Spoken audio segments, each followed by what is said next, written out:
Hello दोस्तों, welcome back to the channel. आज हम लोग डिस्कस करेंगे calendar spread strategy. Calendar spread strategy कब यूज़ करते हैं, कब यूज़ करना इसका ज़्यादा फ़ायदेमंद रहता है। तो यहाँ पे मैंने मेंशन कर रखा है high probability strategy in low VIX. जब वोलेटिलिटी इंडेक्स कम रहते हैं तब ये स्ट्रैटेजी यूज़ करना ज़्यादा बेहतर रहता है। ये स्ट्रैटेजी बेसिकली होता क्या है, करंट एक्सपायरी का आपको ऑप्शन एक स्ट्राइक ऑप्शन सेल करना है और उसे हेज करना है नेक्स्ट वीक एक्सपायरी से।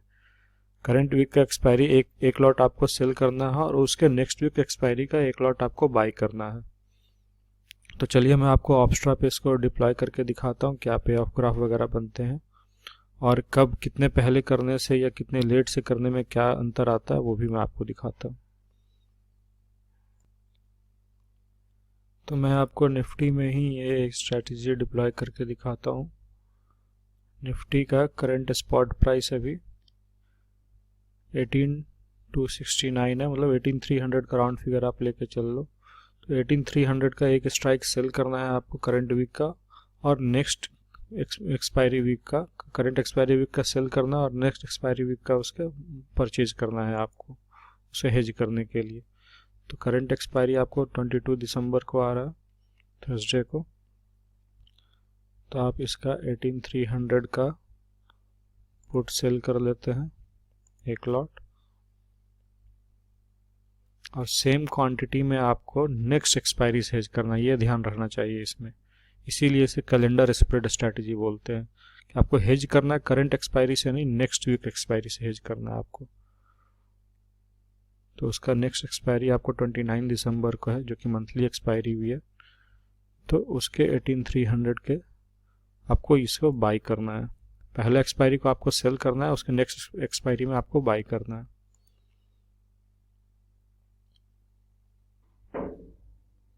ये देखिए, ये इसका पे ऑफ ग्राफ वगैरह बना और इधर डिटेल देखिए। Probability of profit 52.24%, maximum profit 3917, maximum loss 2992, risk reward ratio आपका 1:1.31, मतलब ऑलमोस्ट 1:1.5 के आसपास का बन गया ये रिस्क रिवार्ड आपका।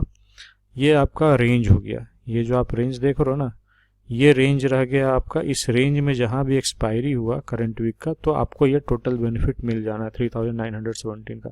इस रेंज के कहीं भी बाहर गया, इस साइड नीचे में डाउन साइड या अप साइड में कहीं भी बाहर गया तो आपको मैक्सिमम लॉस 2992 का होना है इसमें।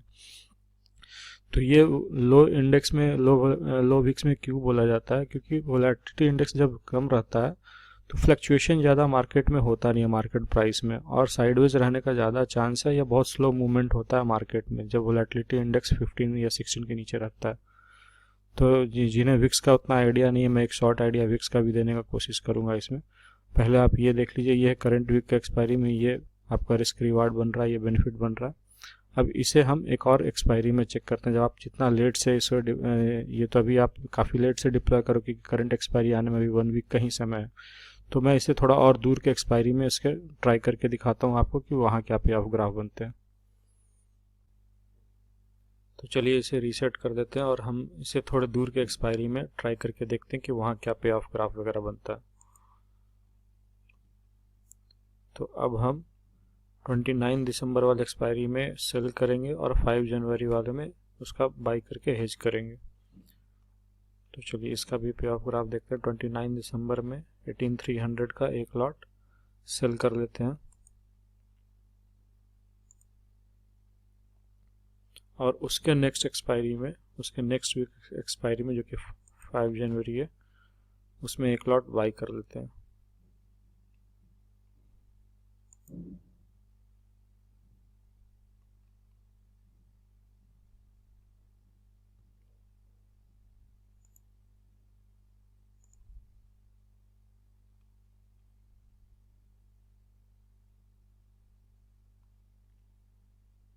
ये देखिए, अब यहाँ पे मैक्सिमम रिस्क रिवार्ड रेशियो क्या बन रहा है, 1:1.9 का। उस वाले में कितना बन रहा था, 1:1.3 का। तो जितना पहले आप ये डिप्लॉय करोगे, जितने दूर के एक्सपायरी में डिप्लॉय करोगे, तो ये रिस्क रिवार्ड आपको थोड़ा सा फेवरेबल मिलेगा और रेंज भी आपको बड़ा मिलेगा। यहाँ पे मैक्सिमम लॉस 2000 के आसपास का है और मैक्सिमम प्रॉफिट ऑलमोस्ट 4000 के आसपास का है। ये आपका रेंज हो गया। और इस बीच में अगर एकदम बीचों बीच एक्सपायर हुआ, मतलब 18300 के आसपास ही ये एक्सपायरी रहा 29 दिसंबर को, तो आपको मैक्सिमम बेनिफिट ये मिल जाना है। इस रेंज में जहाँ भी आपका एक्सपायरी रहा तो आपको प्रॉफिट ही होना है, और इस रेंज के जहाँ भी बाहर गया तो आपको मैक्सिमम लॉस 2080 का हो सकता है। अब इस पीछे का लॉजिक समझने का कोशिश कीजिए कि क्यों ऐसा हो रहा है। क्योंकि आपकी ये एक्सपायरी नज़दीक है, ये एक्सपायरी इस एक्सपायरी से पहले आनी है, तो इसमें ज़्यादा डिके होगा, आपका प्रीमियम ज़्यादा डिके होगा, और आपने इसको सेल कर रखा है, तो आपको बेनिफिट चाहिए ना, ये जीरो होना चाहिए आपका, इसमें ज़्यादा डिके होना चाहिए, ज़्यादा ये नीचे जाना चाहिए आपका। और ये जो आपने बाई कर रखा है तो इसमें ज़्यादा डिके नहीं होगा आपका, तो ये आपका हेज भी कर रखेगा और ज़्यादा लॉस भी आपको नहीं देगा। और जब मार्केट आपके अगेंस्ट में जाएगा तो इसमें कम मूवमेंट आएगा आपके अगेंस्ट में, और ये आपका फेवरेबल बचाएगा, क्योंकि ये दूर के एक्सपायरी है तो इसमें ज़्यादा टाइम डिके अभी नहीं है। जब ये एक्सपायरी नज़दीक आएगा तब ना इसमें टाइम डिके ज़्यादा आएगा। तो यही हेज करने का तरीका हुआ, जो करंट वीक या जो नज़दीक का एक्सपायरी है आप उसको सेल कर रहे हो, और उसके थोड़े दूर के एक्सपायरी को आप बाई करके उसको हेज कर दे रहे हो। तो इसी में ये पे ऑफ ग्राफ बनता है, जिससे कि कैलेंडर स्प्रेड बोलते हैं। ये एक एक्सपायरी का सेल करना है आपको, और उसके दूर का एक्सपायरी का आपको, उसके नेक्स्ट एक्सपायरी का या थोड़ा और दूर का आपको बाई करना है आपको। तो आपका ये कैलेंडर स्प्रेड जनरेट हो जाएगा, और इसमें मार्जिन भी बहुत कम लगना है आपको, करीब करीब 20 to 25,000 के आसपास में आपको पर लॉट ये ट्रेड हो जाना है। और इस बीच में जहाँ भी मार्केट रहा आपको, जैसे इस रेंज के बाहर जाएगा तभी आपको लॉस होना है इसमें। इस बीच के रेंज के कहीं भी वहाँ मार्केट रहा आपको, तो ये देखिए जहाँ जहाँ मार्केट जैसे जैसे जाएगा वहाँ वहाँ आपका वैसा बेनिफिट होगा। और एकदम बीचों बीच 18300 के आसपास ही एक्सपायर हो गया, तो जो भी मैक्सिमम प्रॉफिट इसमें दिखा रहा है वो आपको मिल जाने हैं। लेकिन ये लो विक्स में ही ज़्यादातर काम करते हैं, जिस समय वो ज़्यादा वोलेटिलिटी मार्केट में नहीं रहता है, और एक बहुत आराम से प्राइस मूवमेंट करता है, बहुत ज़्यादा ऊपर नीचे नहीं होता है, और एक रेंज में ज़्यादातर मार्केट रहता है, तो उस समय ये स्ट्रैटेजी ज़्यादा काम करते हैं। अब जिन्हें विक्स का आइडिया नहीं है, विक्स क्या होता है, वोलेटिलिटी इंडेक्स क्या होता है, मैं एक आपको इस चार्ट पर दिखा करके समझाने का कोशिश करता हूँ कि कैसे जब मार्केट में पैनिक सिनेरियो आता है तो विक्स बहुत ज़्यादा बढ़ जाता है, और जब मार्केट में वैसा कुछ इवेंट नहीं रहता है तो विक्स नॉर्मल रहता है। 15 के नीचे अगर विक्स रहा तो ये स्ट्रैटेजी डिप्लॉय करना ठीक रहा। अगर 20, 25, 30 के आसपास विक्स रहा तो ये स्ट्रैटेजी डिप्लॉय करना ठीक नहीं रहेगा, क्योंकि उसमें वोलेटिलिटी मार्केट में बहुत ज़्यादा रहेगा, बहुत ज़्यादा मूवमेंट वगैरह रहेगा। तो मैं आपको एक बार इंडिया विक्स के चार्ट पर ले चलता हूँ। ये इंडिया विक्स का चार्ट हो गया, ट्रेडिंग व्यू पे मैं आपको दिखा रहा हूँ। इंडिया विक्स का देखिए अभी 13-14 के आसपास ये चल रहा है। मैं इसको बड़े टाइम फ्रेम में दिखाऊंगा तो ज़्यादा अच्छे से समझ में आएगा आपको किस किस इवेंट में वोलेटिलिटी इंडेक्स काफ़ी बढ़ा हुआ था, तो आपको वो डाउट ज़्यादा अच्छे से क्लियर हो जाएगा। मैं इसको वन डे के टाइम फ्रेम में पहले दिखाता हूँ। ये देखिए विक्स अभी काफ़ी नीचे आ चुका है, 14-15 ऐसे जनरली थोड़ा महीना पहले 20-22 के आसपास चल रहा था, इसलिए आजकल प्रीमियम भी ज़्यादा नहीं रह रहे हैं, प्रीमियम भी कम रह रहा है, लेकिन वो एक्सपायरी बहुत ईजिली हो रहा है, ज़्यादा उसमें हलचल नहीं हो रहा है मार्केट में। अब ये देखिए, इससे आपको पता चलेगा कि कैसे वोलेटिलिटी इंडेक्स से हमारे मार्केट के मूवमेंट पे असर पड़ता है। ये आप खुद से याद करने का कोशिश कीजिए कि ये कौन सा समय था जब विक्स इतना ज़्यादा बढ़ा हुआ था, 34 के आसपास गया हुआ था। ये देखिए फरवरी मार्च के आसपास का समय, क्या उस समय मार्केट में हो रहा था, क्या ऐसा वर्ल्ड में हो रहा था कि ये विक्स इतना ज़्यादा बढ़ा था। उस समय रसिया यूक्रेन का टेंशन चल रहा था, फरवरी मार्च में याद कीजिए आप, उसी समय ये स्टार्ट ज़्यादा हुआ था और ज़्यादा पैनिक सिनारियो मार्केट में बना हुआ था। तो मार्केट काफ़ी ज़्यादा गैप डाउन गैप अप, बहुत ज़्यादा वोलेटिलिटी बना हुआ था मार्केट में। तो देखिए विक्स काफ़ी पहले ये बता देता है कि मार्केट में वोलेटिलिटी बहुत ज़्यादा है।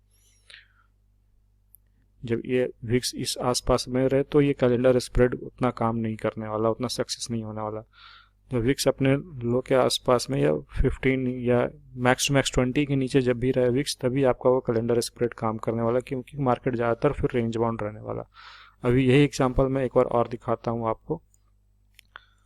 1 वीक का चार्ट ले लेते हैं तो आपको पता चलेगा कोरोना के समय में भी ये विक्स बहुत ज़्यादा बढ़ा हुआ था।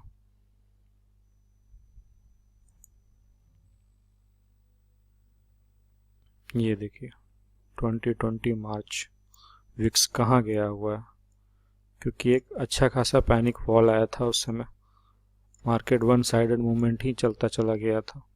ये देखिए विक्स 80 को भी क्रॉस कर दिया था।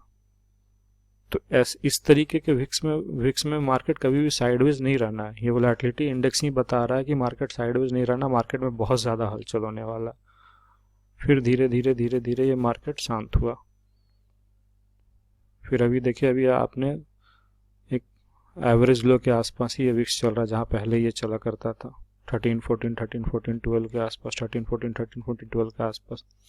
और लो विक्स हमेशा ऑप्शन सेलर के ही फेवर में काम करता है। नो डाउट उसमें भी कभी कभी अचानक से स्पाइक आते हैं प्रीमियम में, लेकिन ज़्यादातर टाइम प्रीमियम एक तो कम मिलेगा।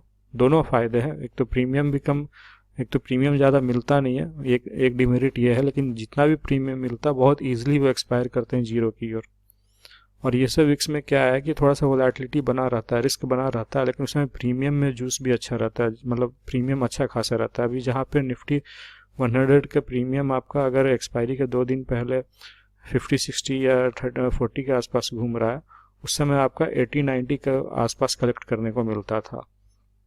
तो यही एक आपको विक्स का मैं एक छोटा सा ओवरव्यू देने का कोशिश किया कि ये विक्स ऑप्शन सेलर के लिए ये विक्स बहुत मायने रखता है, या ऑप्शन बायर के लिए भी, लेकिन खास करके मैं सेलर पर्सपेक्टिव से इस वीडियो में बता रहा हूँ। तो ये विक्स देखना बहुत मायने रखता है। अगर विक्स में बहुत ज़्यादा मूवमेंट आ रहा है तो ऑप्शन सेलर फिर उस हिसाब से अपना उस समय स्ट्रैटेजी सेट करता है कि उसे कौन सा स्ट्रैटेजी डिप्लॉय करना है।